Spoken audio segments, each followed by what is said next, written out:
सभी साथियों को नमस्कार। साथियों, आज अपन स्पेशली जो वरिष्ठ अध्यापक की वैकेंसी है, जिसको अपन सेकंड ग्रेड बोलते हैं, उसमें एसएसटी जो विषय है उसका जो सेकंड पेपर है, यानी एसएसटी विषय मूल विषय की अगर मैं बात करूं, उसमें इकोनॉमिक्स का एक महत्वपूर्ण पोर्शन लगता है। इकोनॉमिक्स का एक महत्वपूर्ण पार्ट लगता है। उस पार्ट में कौन कौन से टॉपिक्स हैं और उन टॉपिक्स को अपन को कहाँ कहाँ से कवर करना चाहिए, यानी उसके लिए बढ़िया जो कंटेंट है, बढ़िया जो बुक्स हैं वो कौन कौन से अवेलेबल हैं, उसकी अपन चर्चा करेंगे।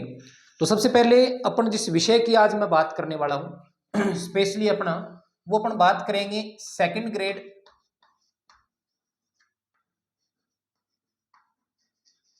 सेकंड ग्रेड जो सब्जेक्ट है, सेकंड ग्रेड है, उसमें एसएसटी जो सब्जेक्ट है, यानी सोशल साइंस जो सब्जेक्ट है, उसमें पर्टिकुलर इकोनॉमिक्स के सिलेबस की बात करेंगे,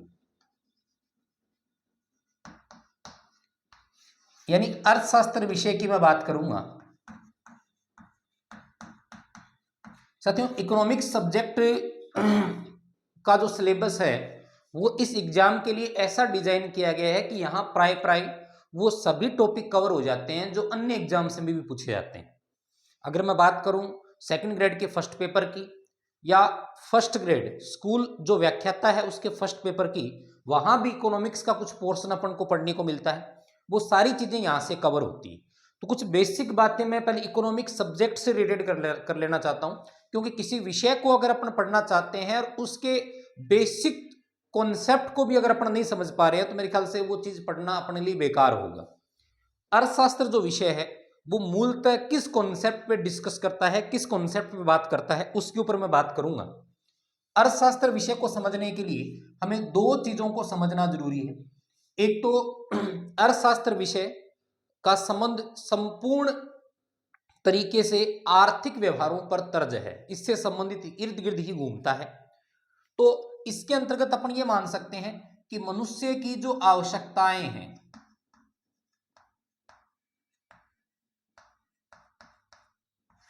जिनको अपन नीड्स कहते हैं,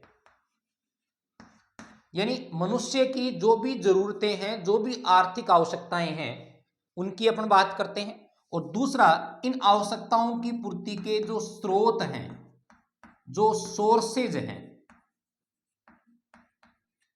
वो सोर्सेज की अपन बात करते हैं। तो मनुष्य की आवश्यकताएं अपन सबको पता है कि साथियों क्या होती है, असीमित होती है। क्या होती है? असीमित, अनलिमिटेड होती है।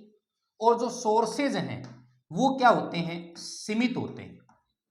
ये सीधी सी बात है, कोई भले कितना ही अमीर हो, कोई भले कितना ही गरीब हो, किसी के पास कितने भी संसाधन हो, हमेशा ही आवश्यकताएं असीमित रहेगी और उसको पूर्ति के जो सोर्सेज है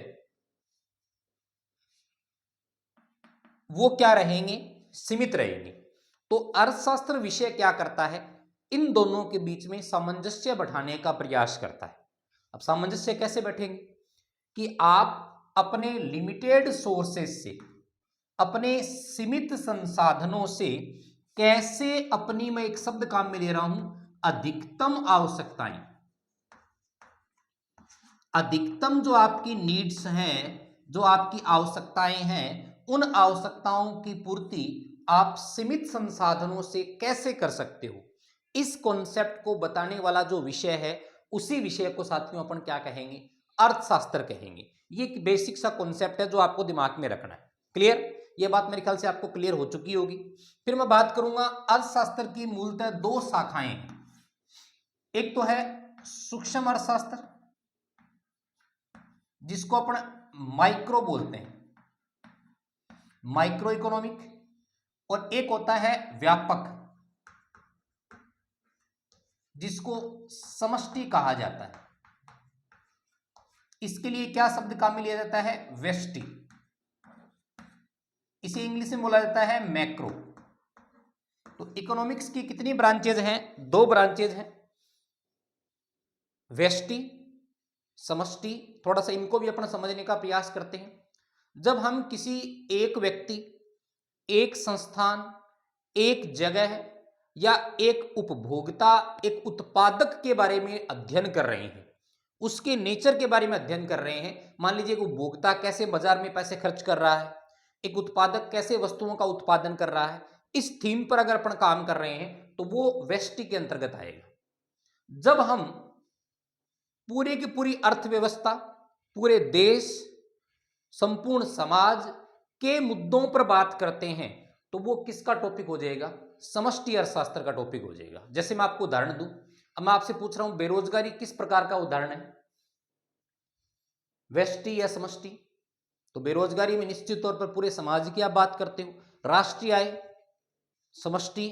तो मैं आपको धीरे धीरे अब सेकंड ग्रेड एसएसटी में इकोनॉमिक्स के सिलेबस की ओर लेकर के चल रहा हूं कि वहां कौन कौन से सिलेबस के टॉपिक अपने हैं, तो अपन उनको इसी तर्ज पर समझने का प्रयास करेंगे।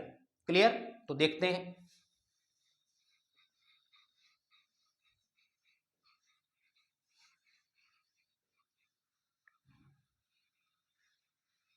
तो साथियों अपन इसी आधार पर बांट के पढ़ेंगे कि कितने टॉपिक तो अपने माइक्रो इकोनॉमिक के लग रहे हैं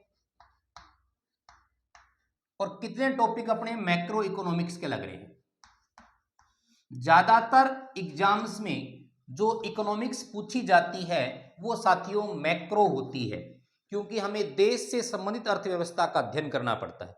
जो क्लासिकल इकोनॉमिक्स है, जो एक तरीके से कह सकते हैं कि वो व्यक्ति पढ़ते हैं जो अर्थशास्त्र विषय से संबंधित है, उनकी इकोनॉमिक्स कौन सी होती है? सूक्ष्म ज्यादातर वो पढ़ते हैं, यानी माइक्रो वो पढ़ते हैं। अब स्पेशली मैं बात करूं एसएसटी सेकंड ग्रेड में, एसएसटी सेकंड ग्रेड के सेकंड जो पेपर है, उस सेकंड पेपर में अपने सिलेबस में कौन कौन से टॉपिक लग रहे हैं तो वो जरा समझिएगा। माइक्रो इकोनॉमिक्स से अपने यहां टॉपिक लगता है एक तो उपभोक्ता फलन या उपभोग फलन। यहां एक उपभोक्ता के बारे में प्रश्न अपने से पूछा गया है, उसी से जुड़ा हुआ टॉपिक अपन कह सकते हैं मांग, जिसको अपन डिमांड कहते हैं। एक टॉपिक लगता है मांग की लोच,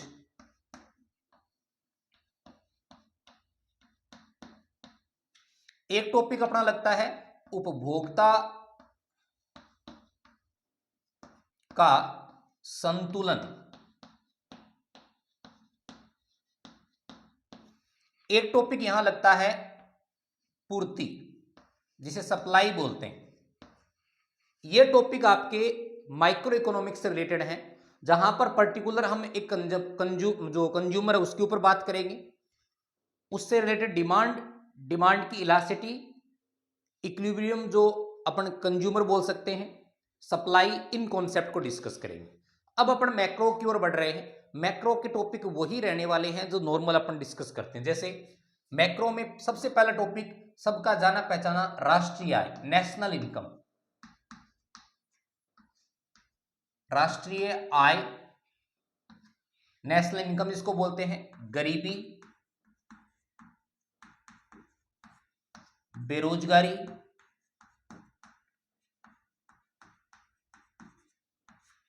इसके अलावा अगर मैं बात करूं एचडीआई, ह्यूमन डेवलपमेंट इंडेक्स, जिसमें आप बात करते हो उपभोक्ता के विकास से संबंधित, उसके जीवन स्तर से संबंधित, एक PQLI नाम से टॉपिक है। ये भी क्या है? फिजिकल क्वालिटी लाइफ इंडेक्स है, जीवन की जो भौतिक गुणवत्ता है उसके मापन से संबंधित टॉपिक है, उसको अपन डिस्कस करेंगे। इसके अलावा साथियों एक अपन साख सृजन को पढ़ेंगे, जिसको क्रेडिट क्रिएशन के नाम से अपन जानते हैं। साख सृजन व इसके जो नियंत्रण से संबंधित उपाय है वो भी इसमें अपन शामिल करते हैं। इसके अलावा इंपॉर्टेंट टॉपिक मुद्रास्फीति। साथियों मुद्रास्फीति का ही दूसरा नाम होता है महंगाई, इसके ऊपर अपन डिस्कस करेंगे। इसके अलावा अगर मैं बात करूं सिलेबस में और कोई महत्वपूर्ण टॉपिक है तो एक आपको ध्यान रखना है, नीति आयोग आपके सिलेबस में है।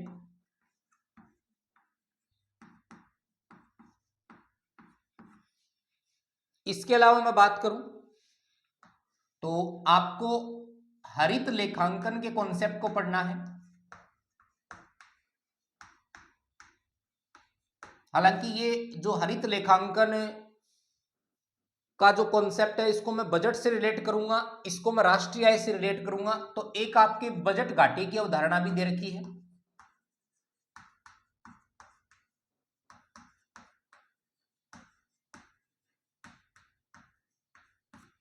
ठीक है, इसके अलावा अपन बात करें तो आपके सिलेबस से रिलेटेड एक सतत धारणीय विकास की बात की गई है।